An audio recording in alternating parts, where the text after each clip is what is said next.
Het zijn negers die de bossen ingevlucht zijn. In heel veel geschriften heten ze bosnegers. Ja. Als je mij vraagt, laat het bij bosneger. Maar als mensen nu behoefte hebben om ze Marons te noemen, dan mag het mij, want het gaat om dezelfde mensen. Want Marons betekent eigenlijk weggelopen vee, geloof ik. Ja, maar Maron betekent weggelopen vee, weggelopen beest. En persoonlijk als Walter zei, nee, ik ben geen beest, ik ben een mens. En uit de hoofde daarvan zou ik mijzelf geen Maron noemen. Meestal probeerden de slaven in groepen weg te gaan. Hè? 2, 3 mensen. Want als je met een te grote groep zou gaan, valt dat op.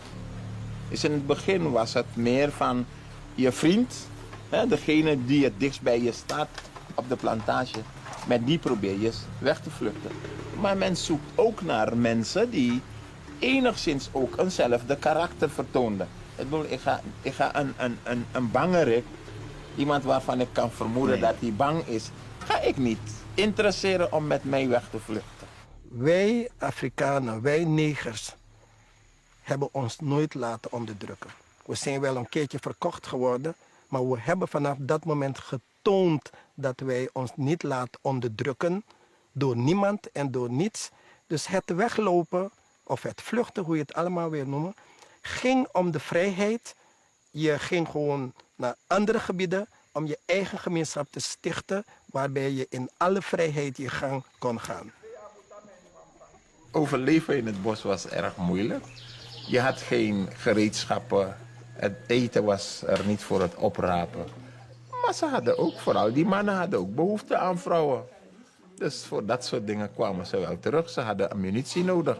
Want je leeft in het bos, er is wild en je kan niet schieten. Je hebt geen geweer. Dus je gaat terug om wapens te halen. En die wapens waren in eerste instantie niet bedoeld om te komen vechten tegen de blanken. Nee, het was bedoeld om hun oude traditie van jagen in Afrika voort te zetten. Hoe ging de communicatie tussen de Marons en de slaven binnen, maar ook de Marons onderling?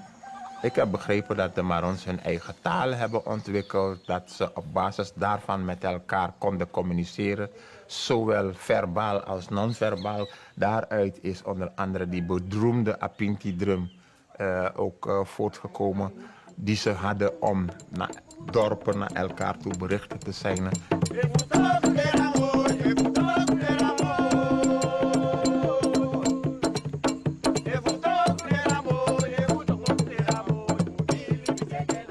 Plantages hebben zwaar te lijden van de plunderingen door de Marons.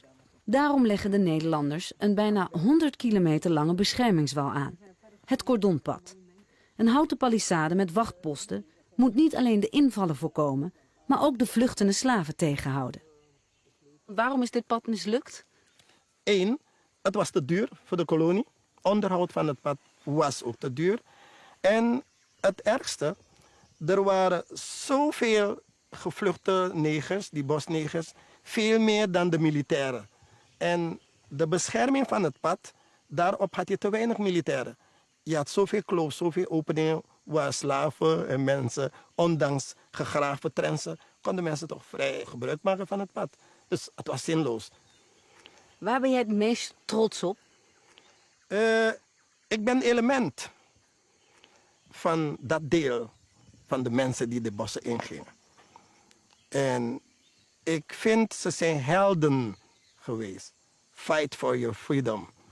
En omdat dat in mij zit, om te vechten voor je vrijheid. En die mensen hebben gevochten voor hun vrijheden.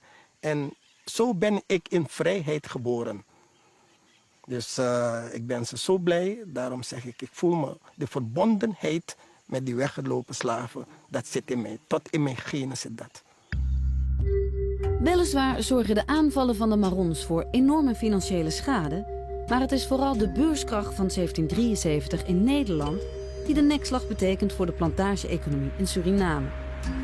Plantages gaan failliet en vallen in handen van speculanten die enkel oog hebben voor de grootst mogelijke winst. En dan krijg je een enorme kaalslag, roofbouw op land en op mensen. Omdat men alsnog winst eruit wil te halen. En neem ook mee dat men